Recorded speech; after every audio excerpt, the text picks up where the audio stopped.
I've never changed one person's belief ever. That came to my very clearly about 4 or 5 years ago, where I was like, I've never changed anyone's belief. However, I have helped people upgrade their beliefs. I've maybe shown them something different, but they have to walk through that door. They have to choose to do that upgrade. There's nothing I can do as a coach if you're like, nope, nope, okay, cool. But once I realized the upgrade and the change and the fact that people don't like the word change, I'm not going to do that. I'm just going to help you upgrade. Just like you upgrade your cell phone every year, just like you love getting upgraded on a airplane from coach to first class. Like people love upgrading. They don't like change.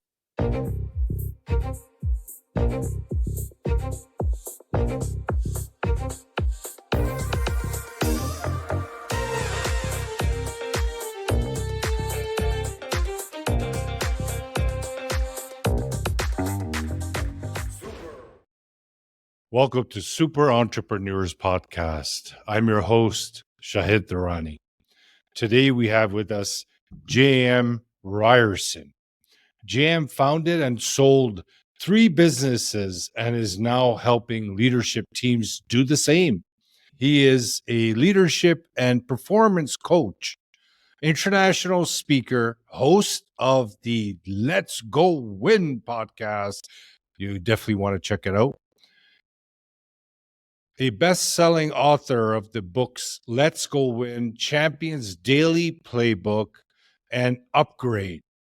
JM has been building companies and leading sales teams for over 20 years. Welcome to our show, JM. Shahid, thanks for having me, brother. Good to be back. Good to see you again, man. Yes, man. It's so nice to see you as well. I saw one of your social media and you were dancing. It cracked me up. That's awesome, man. I love that feeling that you must have of happiness to be able to dance like that. It brings back amazing memories because my mom and my brother and I would all dance in the basement not every night, but majority of nights we had free to Michael Jackson. Oh, and so wow. whenever I No do way. that, whenever I hear music, it's just like brings you back to an amazing time. Oh, that's wonderful. Your mother, she's still around? She is. She's Great. still dancing, man. 70. Oh, nice. I shouldn't. 72, I think she is now. Yeah. Congratulations for that. That's great that we have her around. And mothers are a blessing. So it's great that she's still around. Yeah, no doubt about it. So can you share the 3 businesses that you sold? Can you share some sort of a common thread of success that you achieved from all 3? Yeah. So it was in the financial service world. And that was, if you were to ask me any financial service questions, you're going to get the wrong answer. I don't know anything about it, quite honestly, even though I did it for almost 20 years. And I say that tongue in cheek because do I know enough to be dangerous? Yes. But what I knew, Shahid, what I was good at was building teams. I was good at leadership and getting everybody on the same page. And so the common thread amongst the 3 companies, at least from my vantage point, we were able to get everybody on the same page in a really simple manner. I call it the one sheet, where from the very top to the brand new guy coming through the door, everybody knows what our culture is, how we behave, how we're expected to show up, what our goals are. And that sounds really basic, but 99% of companies that I have met with, they don't have that. No. And so it's just a matter of getting everybody together and say, what are we trying to do? Simple every meeting. Whenever you say, hey, let's go have a meeting, people roll their eyes. But the truth is, meetings don't have to be bad. You just need a cadence.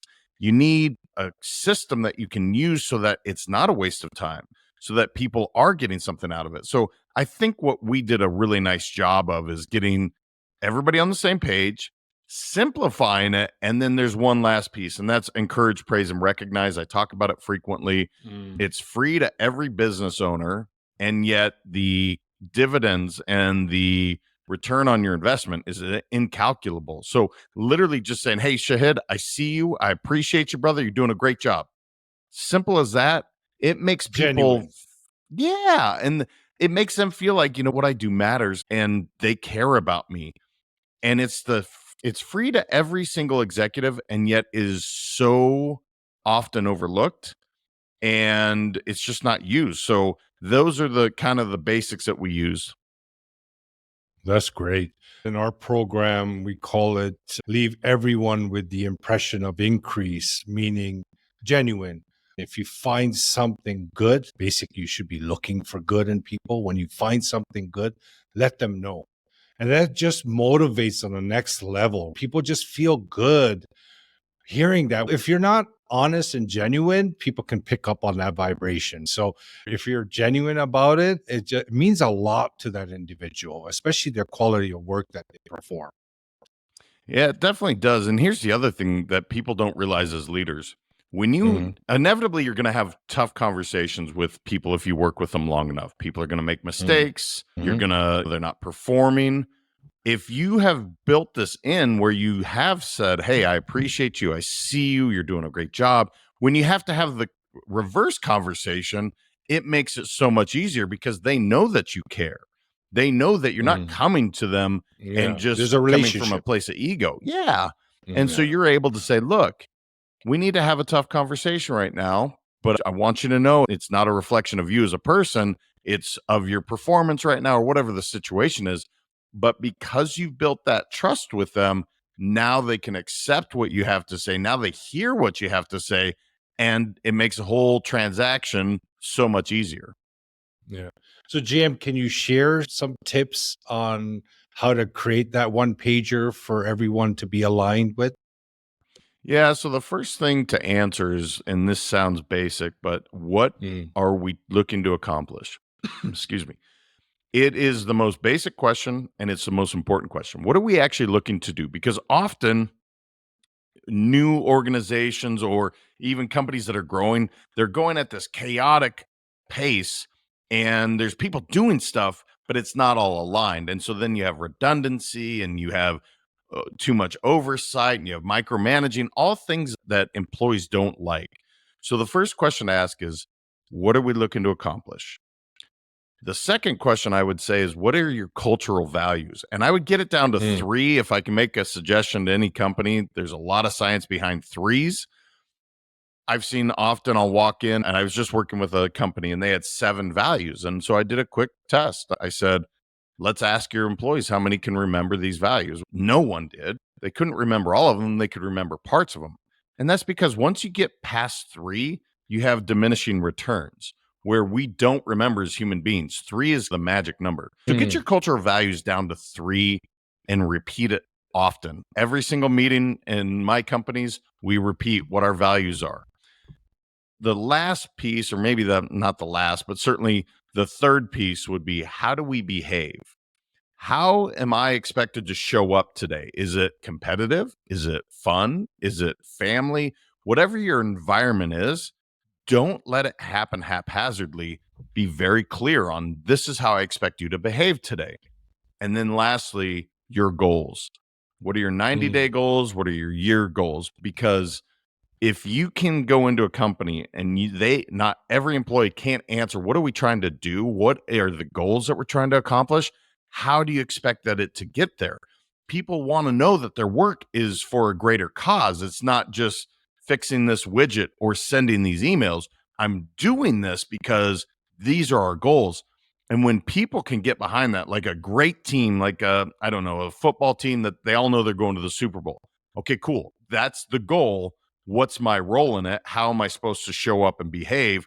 What are our cultural values? When you can answer those questions, everything becomes really easy. Yeah, definitely. It brings so much more clarity to their basic overall operation and the day-to-day work that individuals do.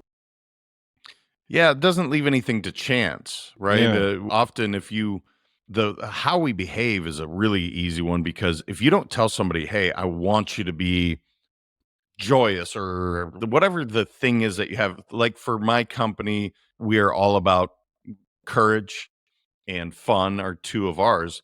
And so if somebody doesn't show up courageously, it's easy to have that conversation. Do you see in this moment where you didn't show up with courage? Oh, yeah, I can. Do you see how we're trying to have a good time while we're building this and you're really being the wet blanket here? Yeah, I can. And what it does is it allows the wrong people to get off the bus. It shows them that, you know what, this isn't where I want to be. And instead of just earning a paycheck, I'm going to get off the bus and everybody's going to be happier. Definitely. Hopefully that helps a business owner that does not have it. And you're right. There's a lot of room for clarity in businesses. There's so many things that are looked upon, especially the foundational work. No doubt. And it's the one page, why I call it the one sheet is because when I walk into a company, I know when my work has started to really starting to stick is when you'll see the one sheets up in everyone's cubicle or office and they're seeing it. And what you'll find, my history with these companies is I've doubled revenue every company I've gone to within the first year. It's just my Nice. track record, and the one of the companies we tripled. But the point is, double is really my expectation. But what's funny is that we're going to do it by simplifying everything. We're not going to do it by adding more stuff. Look, there's only so much time in a day. There's Clarity. only so much you can get done. So let's Mm. simplify it so whatever you are working on, you're going to be great at it. And everyone's happy then too. It leads to higher employee morale for sure. They're happy. Yeah. Your Yeah. retention of employees is better. There's a lot of great things that come to it. That takes me to the next question, because you transitioned from owning a business into performance coaching.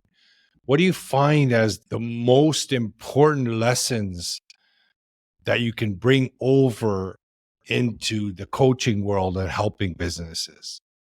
Yeah, so I've figured out that the companies that everybody always asks, "What's your niche?" I was talking to somebody yesterday, and they're like, "Hey, I want to refer you over, but what's your industry?" And I said, "I do leadership and building teams. There's not an Yeah, there's industry no niche. specific for me. Yeah. It's just not." But there Mm. is a specific mindset that has to exist. Otherwise, it won't work. I've learned this with my coaching. If you or the company, if they want to get better, we're going to work out great. We have a growth mindset. The company wants to get better. If if that does not exist, I had an executive team that they really liked the way they were, and they thought, "Oh, hey, let's hire somebody," but it was not a good fit. I could tell within the first 30 days. And I had to sit down. I said, "Look, guys, I want to be here if you guys want to get better. But if you want to keep things the way it is and you just want me to cheerlead for you, that's not my job. I love working with people that want to get better." So the common thread for Mm. me is, and I have a mantra that I say every day, I'm every day in every way, I'm getting better and better. Mm. And that's really my mindset that I take to my personal life and I take to my professional life. And so if somebody's listening, they're like, "Yeah, our company wants to get better. We want to double in revenue." Cool. I might be your guy. But if you're like, "No, we like it the way we are. Don't come in and don't make any what I call upgrades," right? And that's why I Yeah. wrote the third book. If you don't want to upgrade, no problem. I'm not your guy. And I don't want to even go down that road, because if it's not in alignment, it's just not going to work. Yeah, there's no point in hiring a professional if you're not looking for an upgrade. Like, they're bringing you in for an upgrade, no? They are, but I know this will be shocking, Shahid, but some executives have egos. And some of those Not egos, shocking. they don't like change, man. That's Yeah, why the word upgrade is my favorite word to got it. use. Mhm. But I've encountered where the ego is saying, "Look, we made a mistake by bringing you in. We like it the way it is because you're asking us to upgrade, and we're comfortable here, man. We're doing great. Yeah. Cool. Uh, High five to you, man." And that's the cool thing is it's never even when I left and said, "You know what? Let's just be clear, this isn't going to work." It wasn't bad. Everybody's, "Yeah, agreed. We like it the way we are, and you're not a great fit." And I was like, "Cool, man." But what's been interesting recently, Shahid, is I've been working with companies instead of just doing like the retention and them putting me on a retainer and all that stuff. I'm really been looking for the companies that I believe in and doing the small equity in the company. And Mm, that, because now I have a real vested interest, even more so than just whatever. interesting.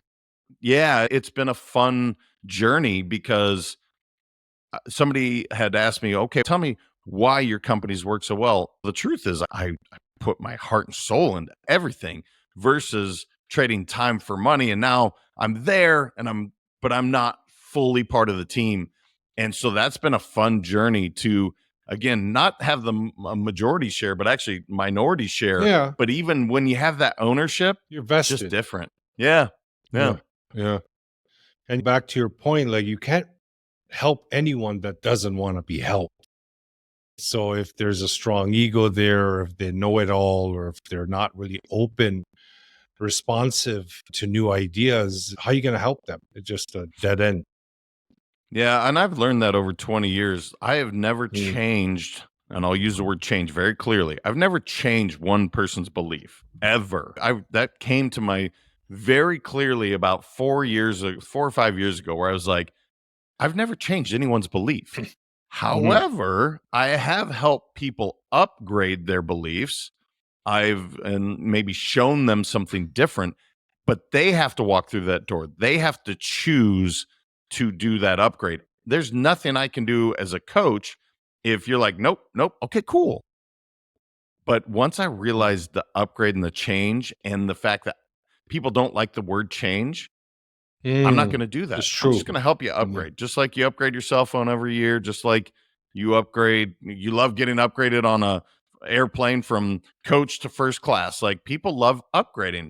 They don't like Yeah. change. It's so funny that people are uncomfortable with the word change when we are in a constant evolution of change in our lives, everywhere you look, in business, technology, anything. There's always a change. And if you're not jumping on that change wagon, guess what's going to happen?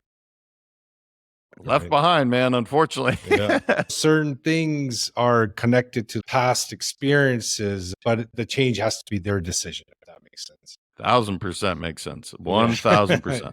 So, what inspired you to start your amazing podcast, Let's Go Win? What is that key message? What is that value that you're trying to bring the world by launching that podcast? Meaning, when you were inspired, what was the idea behind it? Why did you actually go and launch the podcast? And then, It's a good question, man. I actually launched it in what would have been my third company at the time. That's the first podcast I had was for a financial service group. And I fell in love with this forum. I fell in love with asking people questions. The reason I started Let's Go Win, I actually started, and the name of the podcast was Transcendent Life, because transcend is one of my favorite words. The I love whole that word. reason, yeah, me too, man. It's special. But Yeah. not a lot of people understand the word, is what my marketing firm is Yeah. like. I know it's Yeah. important to you, but it doesn't make sense. Yeah. But the whole reason Let's Go When the company was created was to inspire people to live their best lives. And the reason that started is because I wrote the first book for my two sons. I have 17 and 13-year-old sons that I wanted them to live their best life. And so once I started doing the podcast, I figured out that, oh my gosh, I love this forum. I knew that I wanted to inspire others to live their best lives. I wanted to tell the story, the good, the bad, the ugly. And that's what you were a guest on the show. And we got to dive into the really good stuff. And then what were the challenges so that you can tell a story that's more than just let me give you the highlight reel of how great everything is. That's not life, Yeah. especially in. Like Go a ahead. platform to tell it as it is. 100%. Tell the story. Tell somebody how you got your butt kicked and you didn't want to get back up and you wanted to quit, but this is why I persevered, or I failed miserably at. I love these stories. I know it sounds terrible to say I love them, but the truth is I do, because every It's time learning. that's right, brother. They got back up. They wanted to get better. Yeah. They chose a Beautiful. path to overcome. And so it's just, I don't know why, man. This is my favorite form. I love it. It's something Yeah. I'm passionate about. Yeah, it's so important, JM. When I initially started it, I was very nervous. It was very uncomfortable for me meeting some of these gentlemen and ladies and talking about this stuff.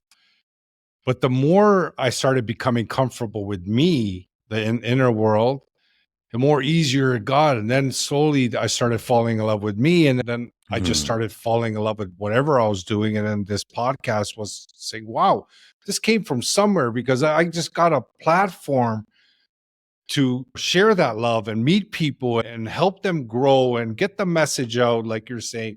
So it adds a different level of excitement in your life when you podcast. It's just a lot of people are worried about doing specific systems when they do their podcast and, you know, how others are doing it and do it that way kind of thing. But I find that it's great to have some ideas from elsewhere, right? But from your heart, when you're doing it, there's no other option but to fall in love with it, if that makes sense. It does make sense. And actually, what you're talking about, I think, is so applicable to everyday life. Look, Yeah. we have a way about us, a way that's natural, that's authentic, right? And the Yeah. way I do my show, similar to you, I'm going to have a conversation. Yeah. I'm not going to be the best marketing platform out there. I think this is Yeah. why Joe Rogan's, why he's the number one podcaster in the world. He sits for 2.5 hours and he has a conversation with someone.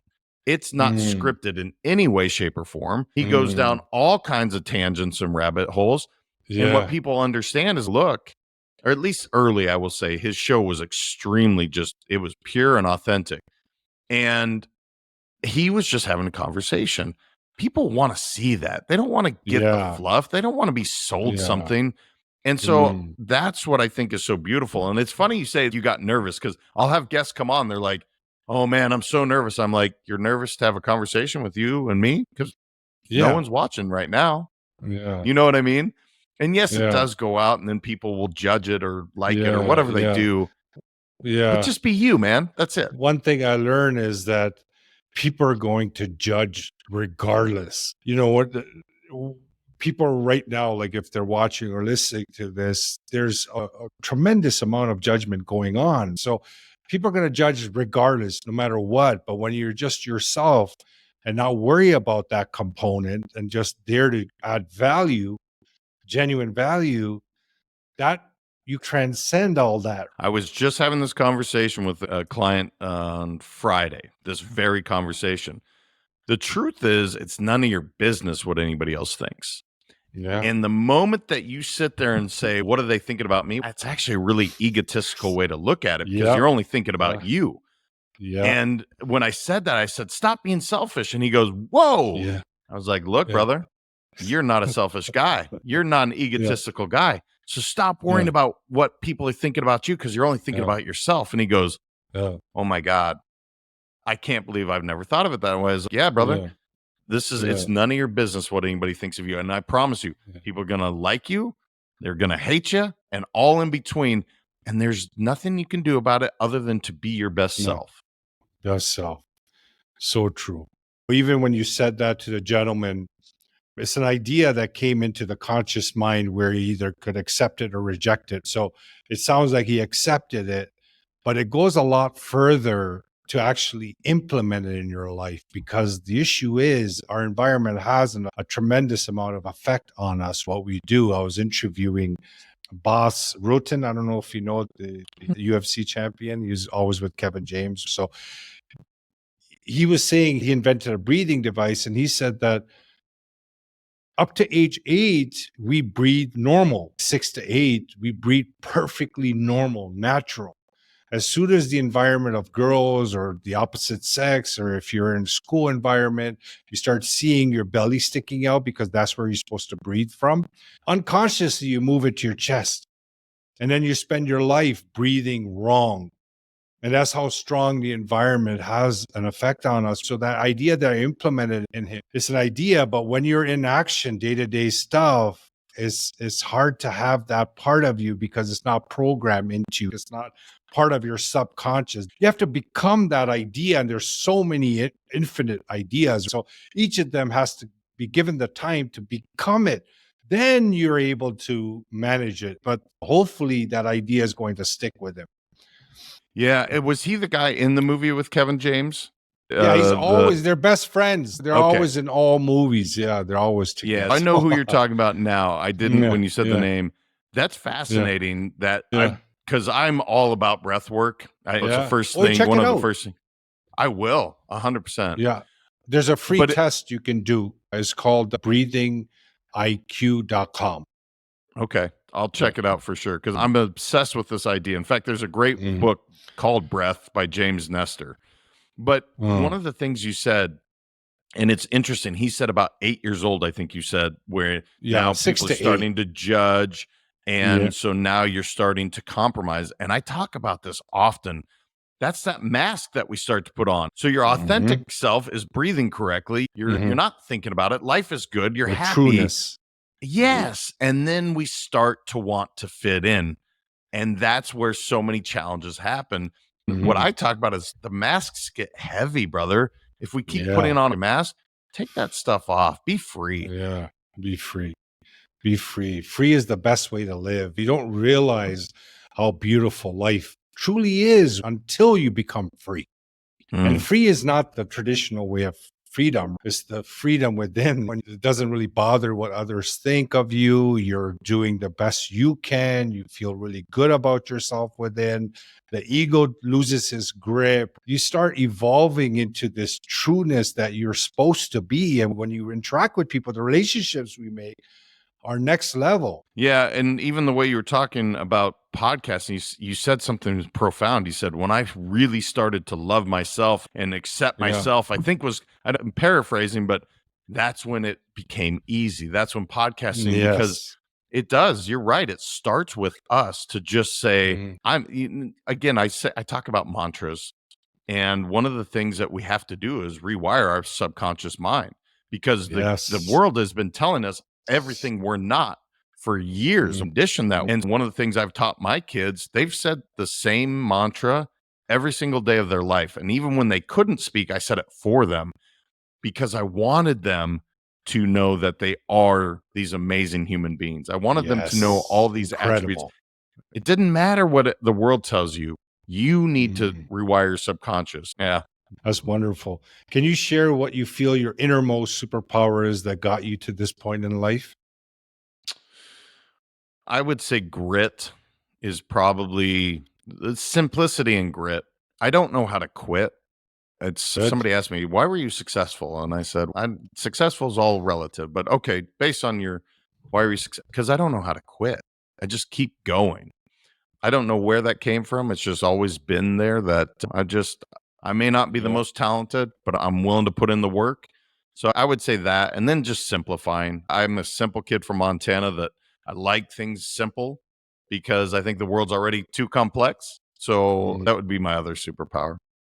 Thank you for sharing that. It resonates because you- simplicity, it brings joy in life. What you do on a day-to-day basis, how you deal with your family, what you do ongoing. And if that is fun, easygoing, not stressful, and simple, fun, what's going to happen? You're going to have a great journey. You don't need to take life so serious.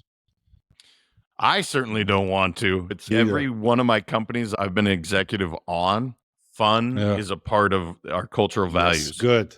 Yeah. I love that. Because, brother, we don't have that much time on this globe, No, man. We man. got to enjoy it while Yeah. we're here. Yeah. No, that's great, JM. Appreciate you coming on the show today for the second time. I know the first time we had some technical issues. I'm really grateful that you actually came back because I enjoy speaking to you. I see the things that you're doing are definitely on a level of improving millions of lives, and not just in the corporate world and the business world, but anybody that you're helping in a business. Obviously they have a family, they obviously have relationships, they have friends. So this good stuff, it travels. So good job, JM, and hopefully you continue for many years and definitely keep in touch. Brother, my pleasure. Thank you for having me back. Anytime I get to spend with you is a blessing. So I appreciate you, brother. Thank you, JM. Audience, thank you once again for joining us for another episode with JM. Take a look at his podcast. It's pretty amazing. I actually had some comments from somebody from your audience, JM, that were saying that they loved the conversation that me and you had on that interview. And he was saying they absolutely love your show. I met with him, so he was saying that he really loves your show. So I just wanted to share that with you. But yes, people really do admire the work that he's doing and the energy that he puts into the work that he's doing.